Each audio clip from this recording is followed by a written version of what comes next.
it like shoots wide angle, high def. Mm-hmm. And I not have this because I'm gonna. It's got a program that tracks faces. Mm-hmm. So the software acts like a production studio. So it's like a 3-camera shot. So it'll focus on you when you're talking, then focus on me, then pan back in on picks. you. Yeah, so Here, sit in the hammock. Let's see how this feels. Automatically, or you can set up as many as 9 shots, and then. So do you have a sense how this looks, or you just wait? You see everything. Oh, that's right. Yeah. But so there's no. But if I'm this close, is my face getting all weird? No, you definitely. That's a good distance. I figured out. Okay. Yeah. If you're really close, it gets distorted, and if you're really far, you look too far away. So definitely, like this distance is the most flattering, I would say. The distance you're at.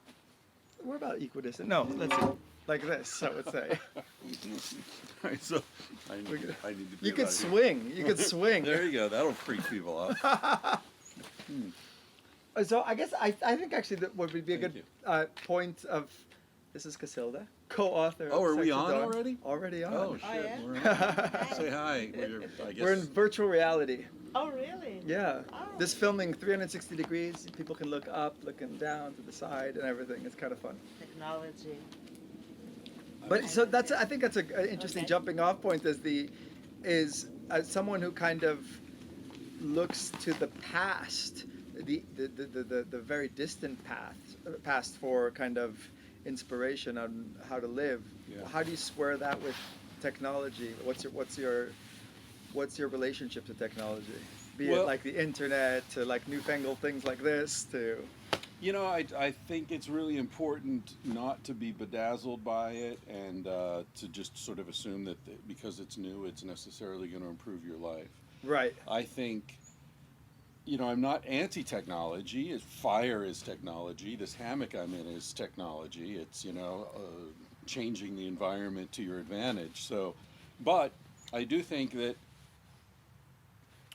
I sort of look at it, it's counterintuitive. I think that the oldest technologies often are the best because they're the ones that have withstood the test of time and are still really useful to people. So I think hammocks, for example, are probably the first thing that human beings ever invented. Probably before we were human, we invented hammocks because chimps and bonobos both sleep in hammocks. Do they make? Yeah, they weave branches together every night and sleep on those branches suspended in the treetops. Wow. Yeah, and they move. They don't sleep in the same one, more than one night consecutively, so they don't have problems with parasites and things being attracted to the bedding, right? So nomadism is, I don't know if you'd call it technology, but it's certainly a human habit that predates humanity, and I think hammocks do as well. And also the sort of slings that women carry their babies in are essentially hammocks. And you talk about bonobos like in Sex at Dawn, for example. Why should we be looking at these primates for like any sort of guidance of how? For the same reason, like if you have a dog and your dog is chewing up your carpet or shitting on your bed or something and you want to try to understand how to interact with your dog, you're going to look at wolves and coyotes and foxes and the animals most closely related to your dog. Right. And so if you want to understand humans, which are essentially domesticated primates, you want to look at the primates most closely related to us who haven't been domesticated. And that'll give you a window into our sort of natural proclivities, undistorted by civilization. So I'm not saying, we are chimpanzees with a thin veneer of civilization, but I am saying that we're very closely related to chimps and bonobos. So in order to understand humans better, those are pretty good points of reference. And the chimps and the bonobos like give kind of different perspectives, right? Like. On some issues, yeah. On sexuality, violence, male-female interaction, certainly, yeah, quite different. And what's our relationship to the chimp, and what is it to the bonobo, and how do they differ in those respects? Well, in terms of DNA, we're equidistant from chimps and bonobos. So you can't really argue in favor of one or the other as being more relevant to that's I've one. seen people argue both ways. That some people say chimps are our closest non-human relative, our closest primate cousin or whatever. That was the sort of standard for 30 or 40 years that was constantly argued, just ignoring bonobos. But now I see other people say, no, we're closer to bonobos. We're not closer to either. We're equidistant. The line that led to chimps and bonobos split off from the line that led to humans. So it's sort of the distinction between chimps and bonobos happened after they left the common line with humans. I heard somebody joking like that the chimp is more the Republican view of what it is to be human, and the bonobos the more like liberal view. That's one did way. you say that or? I could have maybe, but I often say that the Republican is more like the farming agricultural human, and the Democrat, or at least as the Democrats pretend to be, is more of a hunter-gatherer. So I make that sort of political How is that? alignment. Well, hunter-gatherers are egalitarian. They believe in resources being shared equitably. They take care of one another. There's this sort of we're all in this together, community, interdependent approach to life, whereas the farmers are more like, fuck you, this is mine, stay away from my shit, stay away from my woman, my land, my animals, my. So it's much more about a sort of personal hoarding mentality, whereas the hunter-gatherers are more community-based, as the Democrats claim to be. Yeah. I was listening to something with Jordan Peterson yesterday. Have you thought much about him, or? A little. Not a lot, but I know who he is and follow the debate.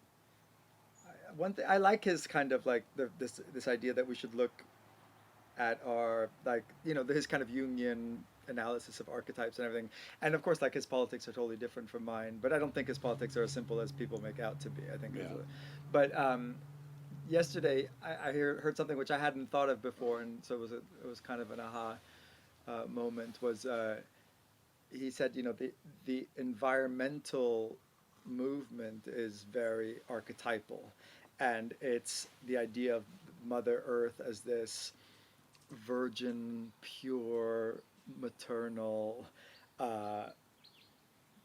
entity, but it's just looking at the story in this one way, like Mother Earth, nature is those things. It is this the pure, nurturing, maternal, and virginal thing, but it's also vicious and horrible, and he brought up some worm that enters the skin of humans and then eats them from the inside and everything.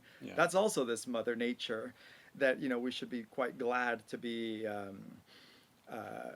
safe from, let's say, and that civilization does these things that we so just the idea of it as this archetype, and that it's picking up on one archetype and it's ignoring another as a movement or as a way of looking at it. I was thought of you when I heard that. I mean, as you know, I've just finished actually this week finished Civilized to Death. Oh, you have, which is his new as book. far as I'm concerned. We'll see what the editor thinks, but and that book is largely arguing sort of the mirror image of what you just said, which is that civilization looks at nature from a neo-Hobbesian perspective of nature is, life before the state was solitary, poor, nasty, brutish, and short. Right. Nature is, this vicious, horrible thing that's always wants to attack us. Thank God we're protected from it. And I think it's wildly overstated the dangers of nature. That worm, for example, may have affected 1/10 of 1/10 of 1/10 of 1/10. Go on and on and on. How many people have actually been affected by that worm? And yet it makes a great fucking terrifying example. Like Jaws ruined my enjoyment of swimming in the ocean for life. How many people actually get hit by sharks? It's infinitesimal. Our mutual friend Kyle Tierman, a big wave surfer, he's never seen a shark in the ocean. But I mean, I've definitely had the sense, we used to do these psychedelic Sundays, we call them. We'd go on some hike and surrounded by nature and take magic mushrooms, and a lot of people take commune with nature. And when you're under the influence of psychedelics, you're even more sensitive to the beauty and the magnificence and the awe-inspiringness of it.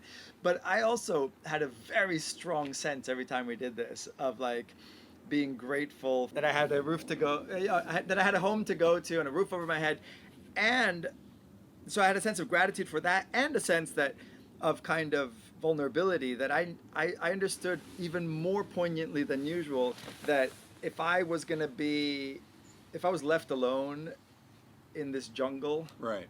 for 24 hours, I would be dead. But what's that prove? All that proves is that you were not raised in a jungle or in a forest Right. among people who know how to live in that place. So that's as irrelevant as taking someone. You know, I get this argument all the time, like, dude, oh, I don't know how to build a fire, I die. Like, so what? It's not relevant. It's like you weren't raised in France, you don't speak French. Right. But if you had been raised in France, you'd speak French perfectly, right? So people who are raised in that environment, hunter-gatherers in specific, are totally at ease there. They're totally comfortable there. Right. It's when we bring them here that they start freaking out. Right. You know?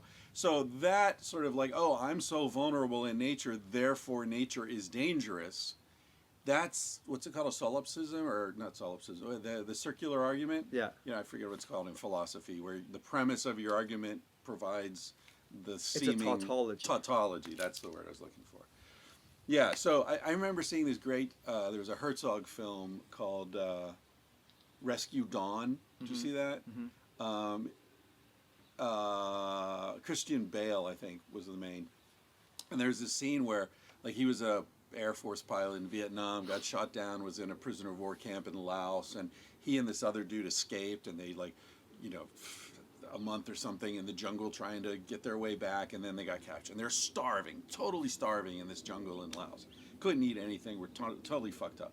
Then they get captured by the Viet Cong, and they're taking them to a camp where they're going to hold them, and they're sort of trotting along this path, and the Viet Cong take a twig and split it and like put some leaf on it, and then they take some pitch from a tree and smear it on the leaf, and as they're trotting down this trail, these big bugs are flying by, and they just go zoop, and the bug sticks to it, and then another one and another one, and it's like this weird little detail in the film. And then they make camp for the night, and they take these big ass bugs and they put them on a stick and they roast them over the fire, and they're like shrimp. They're like big delicious shrimp. These things are flying around all the time, but these dudes don't know how to catch them. They didn't even know they're edible. Right. So they're starving.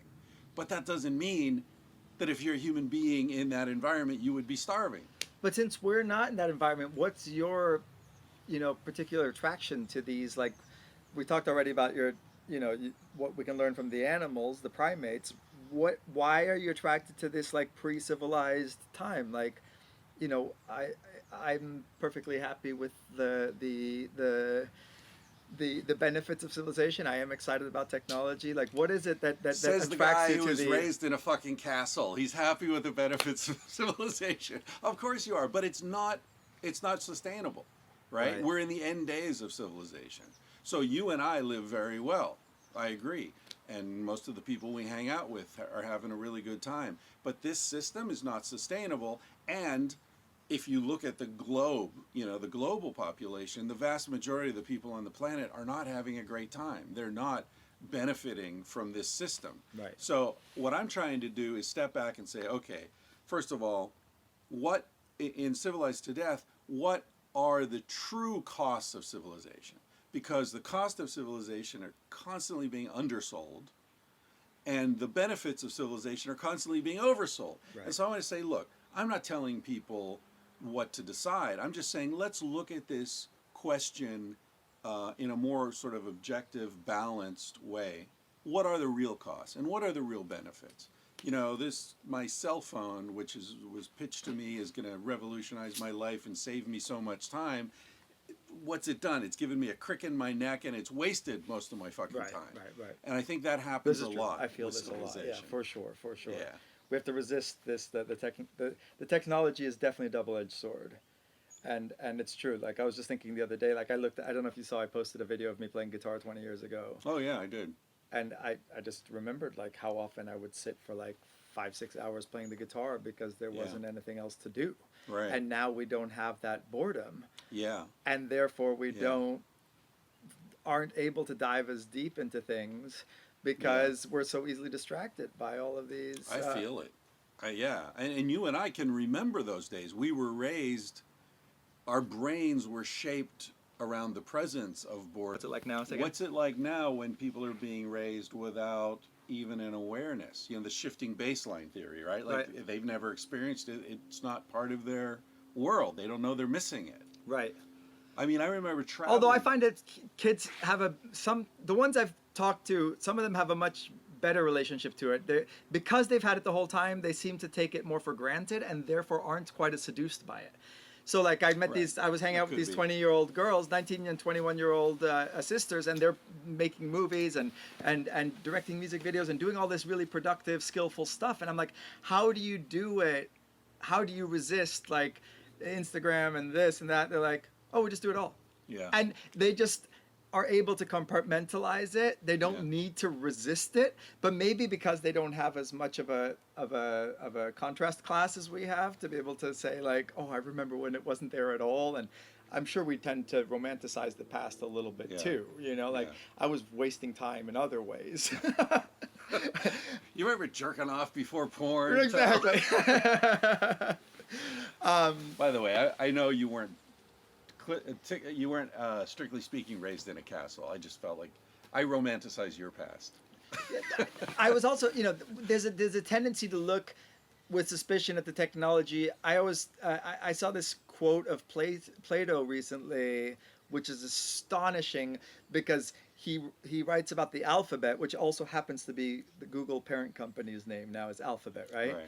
And what he said about the alphabet 2,000 years ago is what people are saying today about Google/Alphabet, which is, you know, now with this new invention, people will think they know things, but won't actually know them. Have you seen this quote? Mm-mm. Yeah, so Plato said because of the alphabet, people will have this pretend knowledge because they're just going to be able to write things down and then refer back to them. They won't have to memorize anything. Yeah. And therefore, it's basically spells the end of human knowledge and everything. And similarly, I heard on NPR like a year ago, they were talking about, you know, how technology makes people not as well, you know, they don't write as well as they used to, right? And then so then the host on NPR read this thing about how kids today, like they can't form proper sentences and they use all these shortening things and they do, you know, they do all these things that show that literacy is going down the tubes. And then you think that this was written today, and then he says, oh, this was written 2,000 years ago. Yeah. And the older generation was decrying this thing that happens with every generation. There's a Yeah. kind of a cost and a benefit to the new abilities to communicate, right? It's true, and yet it's not true. I think what you're pointing out, like, I think there is a sense in which each generation looks back at its youth and thinks those were the good old days. But I think it's also true that there are sort of multi-generational trajectories that we've been experiencing. And so each generation, when they say, oh, you know, things were simpler in my time when I was young, they're actually right. Things were simpler. Right. You know, things are getting increasingly complex. And it's Right. not just that we're looking at, you know, the last 20 years. If you look at the last 500 years, things are getting increasingly complex. Time is moving faster. You know, automation is increasing.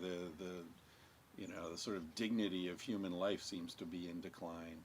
As Isaac Asimov, I was reading an interview with him, and the question was, do you think that human dignity can withstand increases in global population?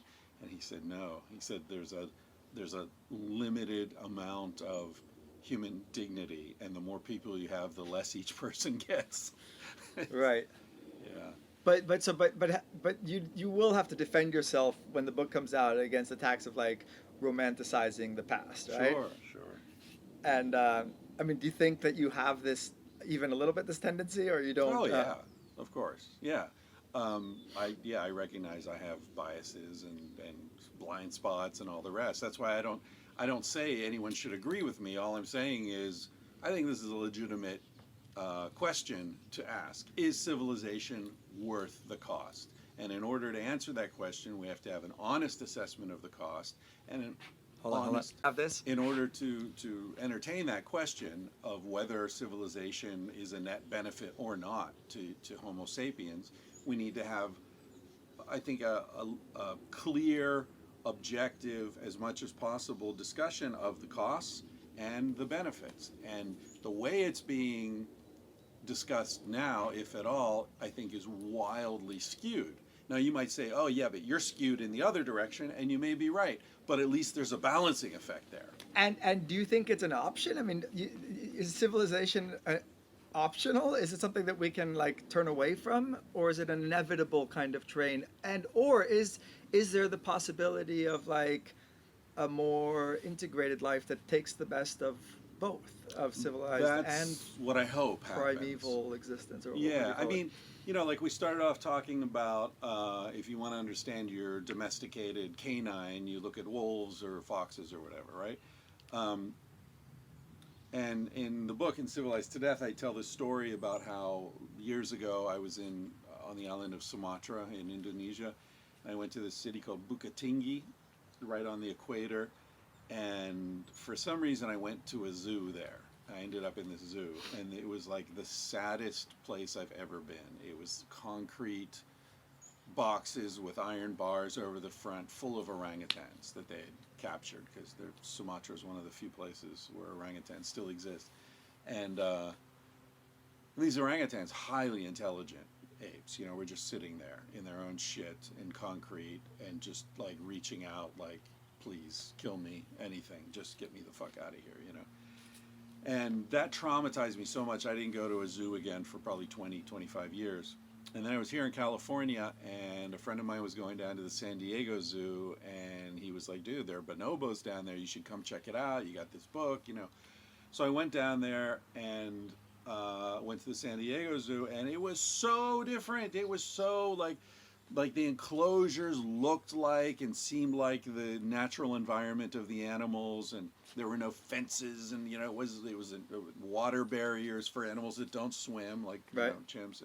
Anyway, that's the way I think about this. It's like, no, there are too many people on Earth. We're too far along. We're not going to go back to the garden unless the whole thing collapses, and we're forced to. Which it could do. The survivors, Right. which every civilization that's ever existed has collapsed, by the way. Right. Interesting. But anyway, assuming we have any control over what happens, my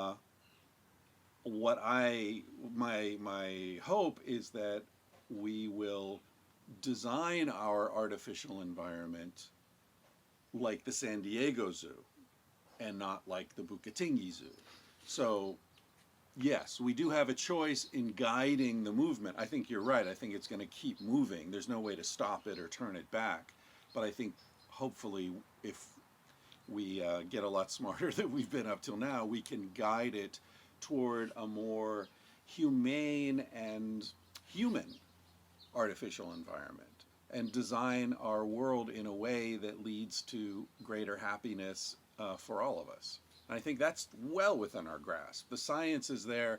We know what makes people What happy. would that look like? What would be some steps that people could take? Are there, or do you like explore steps? I'm excited to read your book, Civilized to Death. By the way, pick it up if Coming it's out next soon, year. hopefully.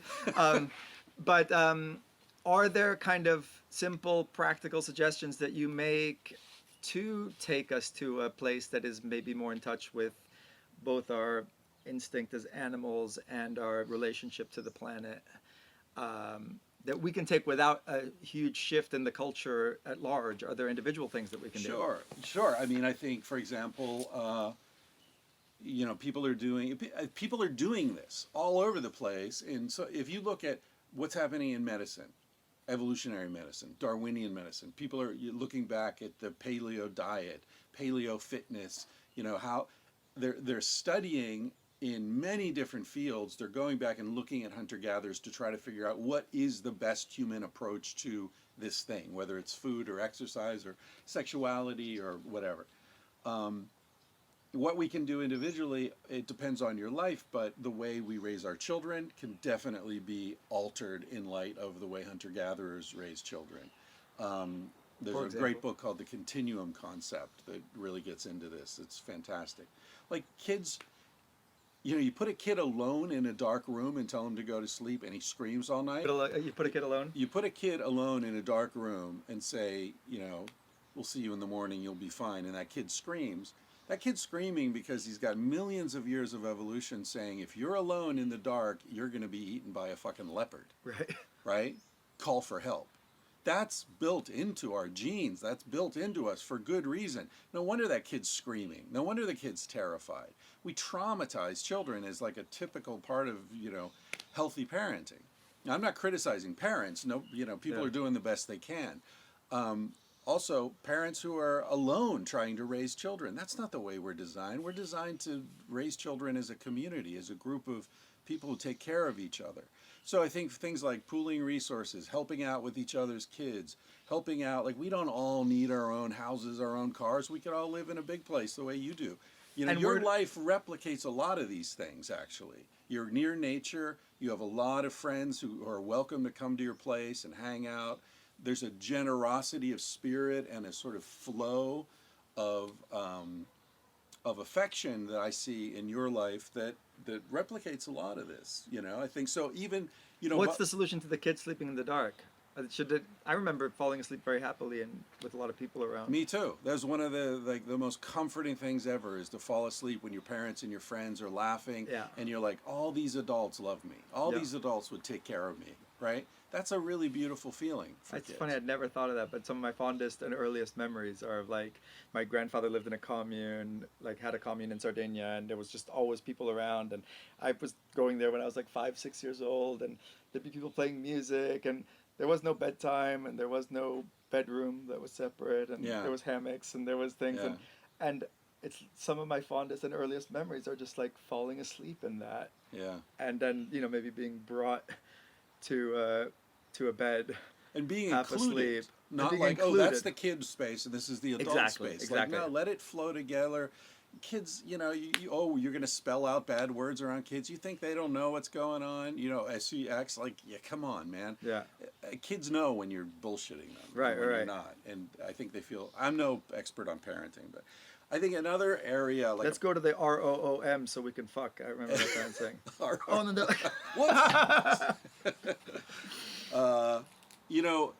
In terms of economics, experiences create much more lasting pleasure than objects. Right.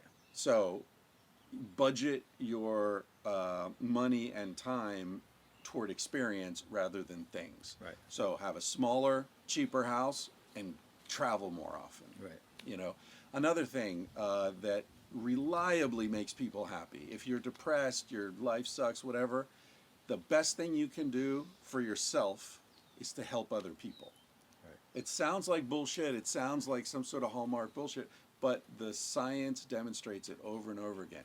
The thing that makes us happy, the thing that is most predictive of life satisfaction is feeling embedded in a community of people who take care of each other. And evolutionarily, as a psychologist, what is it? Why do we feel so good helping other people? What is the kind of pseudo-Darwinian view of humans as more selfish versus the more kind of altruistic stories? Right. Well, see, this is the thing. The sort of standard narrative says that everyone's selfish. It's our nature to be selfish, and it's only civilization that forces us to take care of each other. Right. But when you look at pre or non-civilized communities, what you find is they take care of each other much more than we do. And it's not because they're noble savages. It's not because they're somehow better people than we are. It's because that's how they survived. So just like that kid has sort of built into him this terror of being left alone in the dark, we have built into us a feedback loop of feeling really good when we help people, because then we know they're going to help us, and that's the way we survive. Alone in the wilderness, we are helpless. We're not fast, we're not strong, we don't climb well, we suck at everything. But put a dozen of us together and we're unstoppable, right? We can bring down a fucking mastodon. So the way we survived as a species is by taking care of each other, sharing things. You go hunting today, you might get something, and I won't. But tomorrow I might get something and you won't. So what's the smart thing to do? We share. That way we both survive. Casilda told me this beautiful expression that she heard in Africa, which is Yeah. Casilda told me this beautiful expression that she grew up with in Africa, which is that the best place to store extra food is in your friend's stomach, Nice. right? And it's beautiful, but there's a reason it's beautiful, because it's saved our species. Yeah, yeah. So again, I'm kind of an incurable optimist, but I I hope, I think and hope that we'll look back on this time of the crooked neck with the cell phone, the way we look back at the beleaguered kind of people at the beginning of industrialization. You know, like there was an ugly period when when the technology was a little bit too primitive, and I think the idea that we have to look at these tiny screens is hopefully just a momentary hump towards maybe a more integrated vision of technology. And I see examples of it in funny places. Like, you know, I do Airbnb, right? Airbnb is facilitated by technology. There's no way you could do it without the phone or the computer. But the essence of the experience has nothing to do with a screen. It's a real person coming to your real place and enjoying real time with you. You know, like people Yeah. always ask me, like, how can you have a total stranger in your house? I'm like, they're only a stranger for like 5-10 minutes, and then Right.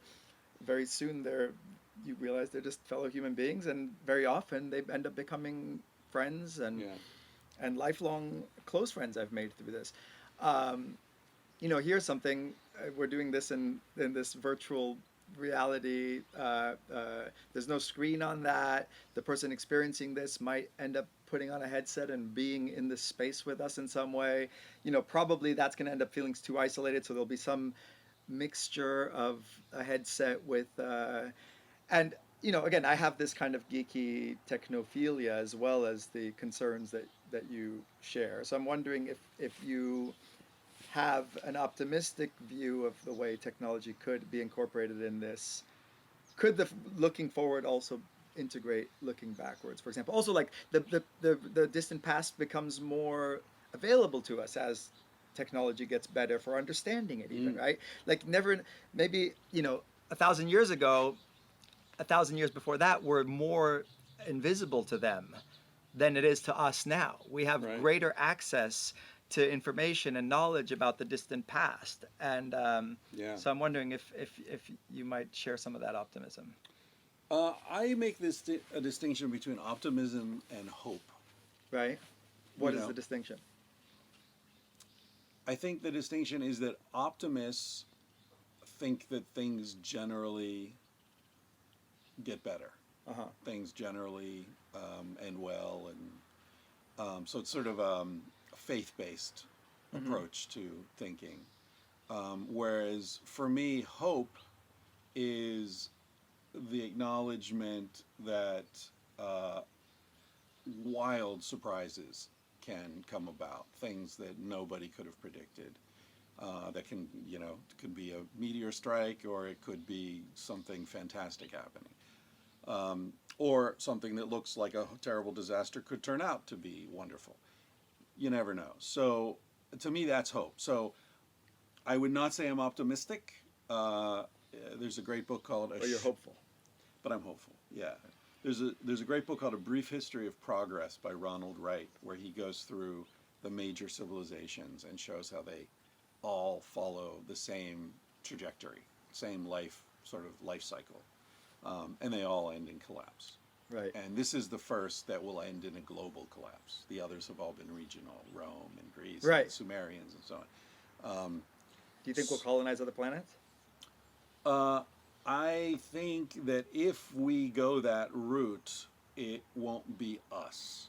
I think it'll be a hybrid biotechnological being that colonizes the other planets, not people like us that are 100% biological except for our glasses. I was just going to say, like, we already have some... Yeah, well, and titanium hips and knees, and, you know, pacemakers, and, you know, there's a lot of... We're already colonizing the body with technology.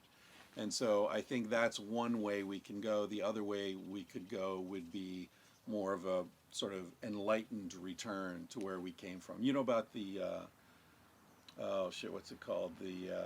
Who's the Italian scientist who helped invent the nuclear reactor?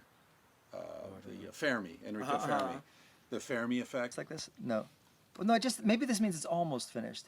Let's try. I have a little explanation point, but it does still say it's filming. I don't know yet, this camera, if it's... But if we do have another minute, I do think that there are these surprising shifts. For example, you think of technology going more and more towards ADD, and tweets and the very fast paced. And then you have this other side of the coin, which is that you have these long-winded conversations that happen, and I don't think anyone would have predicted that. But there does seem to be a base recognition that we require things like this, and sometimes the technology can facilitate it instead of getting in the way of it, right? Yeah, I think podcasting is amazing in the way that authenticity and unedited content it has a platform now that didn't before. It's changed my life for sure. Yeah. It's amazing. And I was on your first podcast, and now you're on my first podcast or second. I'm going to release them once I have like 5 or 10 of them and decide the order then. But do you have a name for it?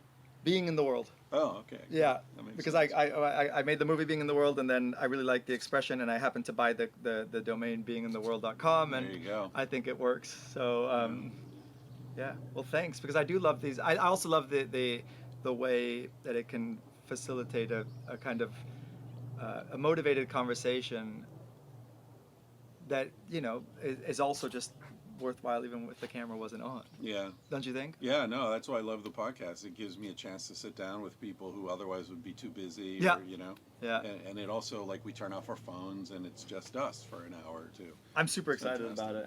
And I think this take on it will be, hopefully make it stand out a little bit amongst the thousands of... Yeah. Can people just download the audio, or is it... Yeah, I can release the audio, sure. And then I can also... and then you can just watch it on YouTube, which is how I consume my podcast anyway. Right. Because the nice thing about it is that the visual is just an extra. Like Joe Rogan, it's nice to see them in the studio. But if you're in the car... Right, you don't need to. You can just listen to it, right? And then hopefully it'll be the same with this. Yeah. I don't think I'm going to do the whole podcast... I think I'm just going to put it on YouTube. Just no iTunes and all that. Yeah, I don't know, maybe you can teach me. Is it complicated or? No, but you would need to extract the audio file from this, and then that's a separate route. That's easy. Yeah. Yeah, I'm excited about it. Yeah, it's cool. So the Fermi, we're not on. Oh yeah, no, we might be on. We'll find out. It might be on. I've got an exclamation point, which means I think it might mean it's almost full because it's also filming. There's one from Nuts. Yeah. You'll see. It's fun to see it. Well, before I say the Fermi thing, if we're still on, and talking about this whole, which direction are we going? We're talking about Jung. Joseph Campbell, who was a huge fan of Jung, wrote The Hero with 1,000 Faces. And that's about how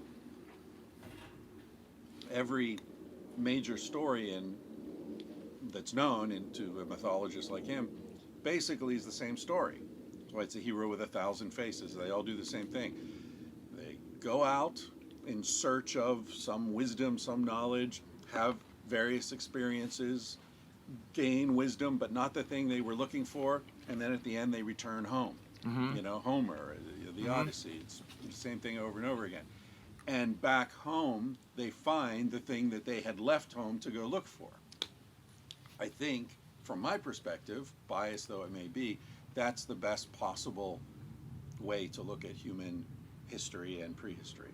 That the technological age, the agricultural age, has enabled us to learn so many things that now we understand how to harvest energy from the sun and the oceans. We understand how important the environment is. We understand that 7 billion people is way too much and doesn't benefit us at all. And we understand birth control technology. So we could choose to, just through death, not through killing anyone or forcing anyone, we could incentivize not having kids. And we could reduce global population to 50 or 100 million people, and those 50 or 100 million people would live in paradise forever. More than enough energy, food, fish, space, air, for everyone, forever. So there's no reason to go to other fucking planets and do all this nonsense. We could live here beautifully with what we've learned on Mm-hmm. this difficult journey, we could go home. Thank you. Yeah. Love chatting with you. Always learn something new.